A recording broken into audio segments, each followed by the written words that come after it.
Live His Word right through. That's all I need to know. நினைவிருக்கட்டும், நாகரிகம் சூரியனோடு பிரயாணம் செய்துள்ளது. நான் துவக்கத்தில் கொண்டது போல நான் இயற்கை தடையின்றி இயங்குவதையும் ஊமைகளையும் கவனிக்க வேண்டியவராக இருக்கிறேன். நான் அதை செய்ய கல்வியறிவை பெற்றிருக்கவில்லை. நான் அதை செய்ய விரும்புகிறதில்லை. நான் உலகத்தில் உள்ள எல்லா கல்வியறிவுகளை காட்டிலும் நான் பெற்றிருக்கிறதையே பெற்றுக்கொள்ள விரும்புகிறேன். நான் இயேசு கிறிஸ்துவை உடனாக இருக்கிறேன்.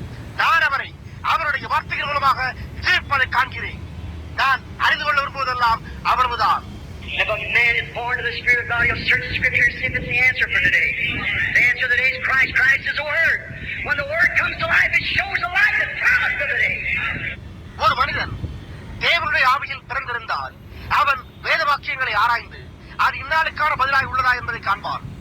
இந்நாளுக்கான பதில் கிறிஸ்துவே. கிறிஸ்து வார்த்தையாயிருக்கிறார். வார்த்தையானது ஜீவனுக்கு வரும்பொழுது அது இந்நாளுக்கான வாக்குத்தத்தம் பண்ணப்பட்ட வெளிச்சத்தை காட்டுகிறது.